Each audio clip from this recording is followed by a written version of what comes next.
Hey watch fans, Brad from Brent Miller Jewelers, and today I have for us Grand Seiko versus Omega round one. And for today I pulled up two green dials. I have the SBGH271 and the Aqua Terra here with that olive green dial.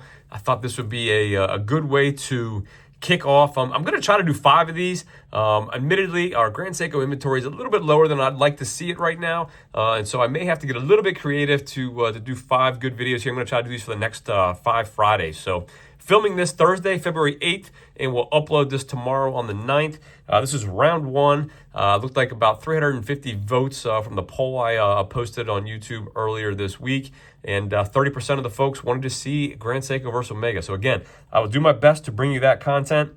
Up first here, case dimensions on these. This 271 diagonally across above the crown, I measured at an even 40 millimeters. And then 33.8 across that boxed sapphire crystal. I normally give you 3 measurements, but because there's really not a bezel here on this 62GS modern reinterpretation of that case, I'm just giving you that dimension of the crystal. Compared to the Aqua Terra, 41 millimeters diagonally across, 40.4 across that polished bezel that sits on top of the case a little bit, and then 34.3 on the crystal. So a little bit larger crystal compared to the Grand Seiko. Case thickness, very similar, 13.1 on the Grand Seiko versus 13.3 on our Aqua Terra.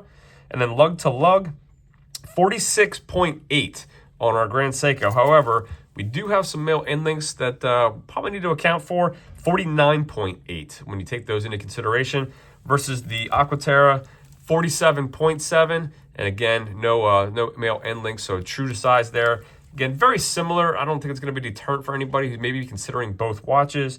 And then you have a 21 millimeter lug width on the Grand Seiko, tapering to 18 here at the deployant clasp. Push button release. We have no micro adjustment on this bracelet. However, we do have some half links removable by screws.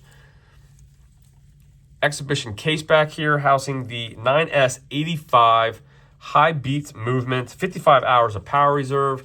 We have a signed screw down crown, 100 meters of water resistance, weighed 152.3 grams on the full stainless steel case and bracelets. And here's the other reason why I picked these two specifically. It's a dead heat with money. $6,300 on this model. Lovely gold indices, textured green dial, versus the same $6,300 on your Omega Aqua Terra. You do have date windows on both, 3 o'clock versus the 6 o'clock position.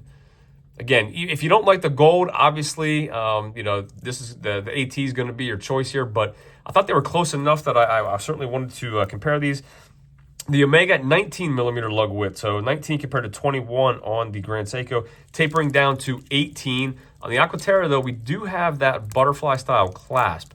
I know there's been a lot of folks not exactly loving that butterfly style clasp. Again, you do have some half links here.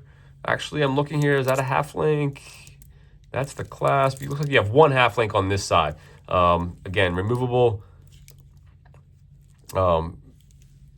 bracelet here with screws on both sides. Excuse me, still battling that cold. And then 150 meters of water resistance, screw down crown, and again, exhibition case back housing the Omega 8900, 60 hours of power reserve, 148.9, so just a little bit lighter, 148.9 versus 152.3, nearly identical in weight, 6,300 price for both of these. This is how we're kicking off Grand Seiko versus Omega round one. Let me throw these on wrist real quick. And I'll let you know right now, I'm going to save it for probably the 4th or 5th round, but I couldn't help but grab 2 more models that I thought were very close that I plan on making a part of this series, and that's going to be the SBGH273 with the blue dial and the blue dial Aqua Terra. Again, I won't do those back to back, but you will see that. I'm curious to see if people, simply because of the gold, go Omega in this.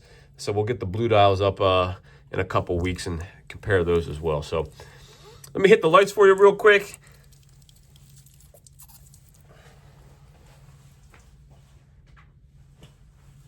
As always, greatly appreciate you viewing. If there's anything I can do for you, anything at all, shoot me an email, brad@brentlmiller.com.